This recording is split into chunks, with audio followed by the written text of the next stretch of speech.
I was extremely healthy. I used to run marathons. I used to eat well, and all my friends used to say that she's never going to get old. It's that moment when you are told that you have cancer, and you kind of sit back and you think, me? I got cancer. I was the healthiest person I knew.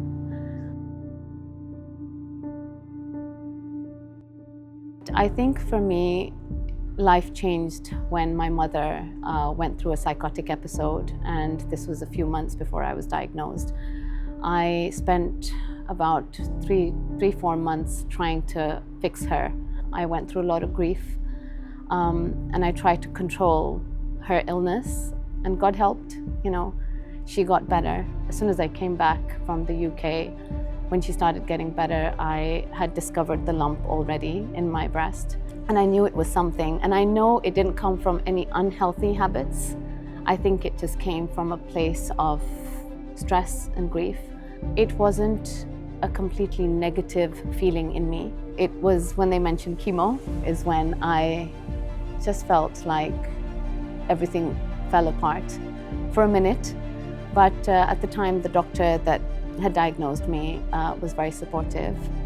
She gave me a lot of hope, and I held on to that hope, because at that moment, there's nothing else you can really do.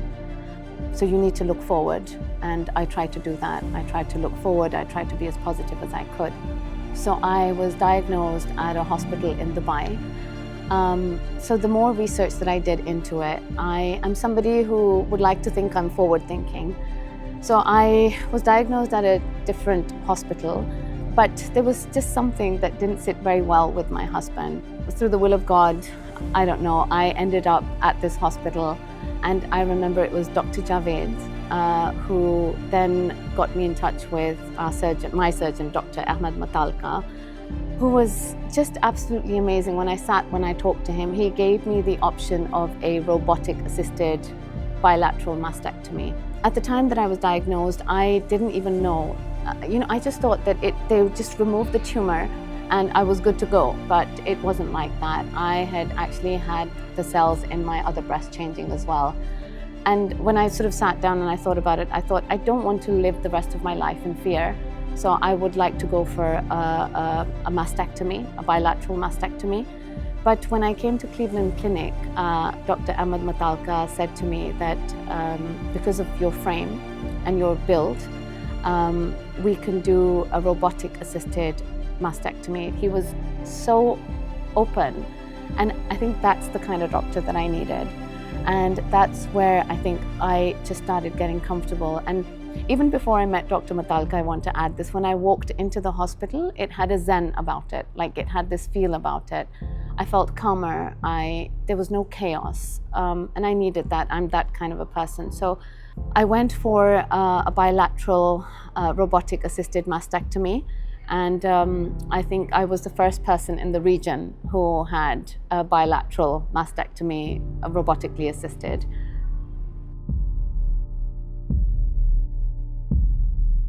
I don't think I was just battling the cancer or the surgery.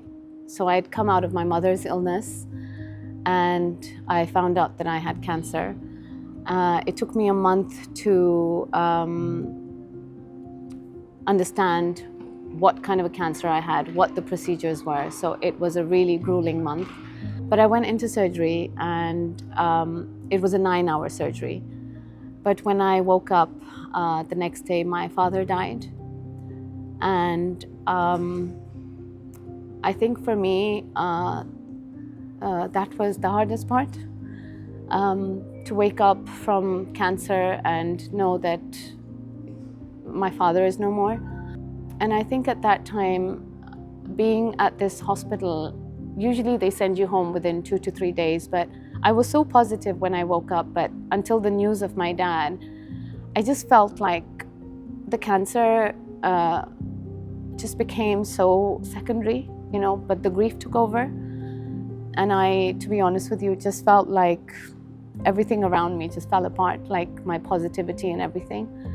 But that's when I remember again, my surgeon came in. He was very, very supportive. The nurses were fantastic, but I had a whole team of mental well-being around me at the hospital. And I just felt like there were angels just coming into my room, saying the right things, giving me the right support, helping me through it. I feel that I never actually got to have that pause or that slowdown. I had to just keep going. So it was sort of like another battle I had to fight other than the cancer. But I feel like I was very, very lucky that I had the right support around me, and not just the doctors, not just the emotional well-being team.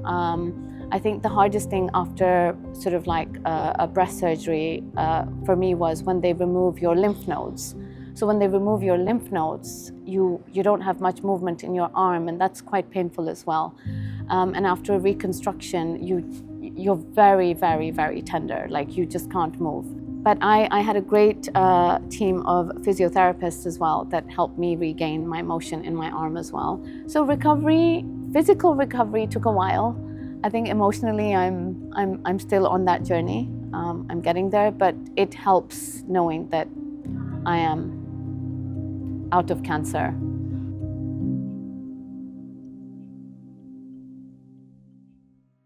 Everything has changed. Cancer in my culture, I feel, is a death sentence. And I felt like I wasn't going to make it a death sentence. Cancer to me was about thriving and about changing perspectives. But in order to do that, I had to really change my own perspective. So I wasn't going to let it become that for myself, which was a starter. But priorities, yes. I had to really sit down and think that, because you do ask yourself the question, why? Why me? How me? And the only conclusion that I could come to was stress. And I realized that there are two boxes in your life. One is a box of things that you can control, and the other is a box of things that you can't control. I could not control my mother's illness, but I tried to control it. And in it, I stressed myself out to the point where my body just completely went out of whack. So now I do prioritize myself. I prioritize my mental well-being. I prioritize my health, my sleep more than anything. I don't let the little things get to me at all. I think there are bigger issues out there in life, which of course, again, are they in my control or are they not in my control? So whatever becomes of me, only God knows. But in this moment in time, I would like to think, and I'd like to send out a positive message. Your health is your first priority. And that is the only way you can look after everything else in your life, be it your children, be it your work, be it your home. Anything that you prioritize stems from your health. So for me, I have really started prioritizing my health, my sleep. But I don't just solely believe in medication. I believe in a lot of holistic things as well that would support me with the medication, because medication is very difficult. Medication is perhaps the harder part of cancer survivorship. You think that you've had surgery and everything is fine and you're going to be over it. But when you start taking medication, all medications have side effects.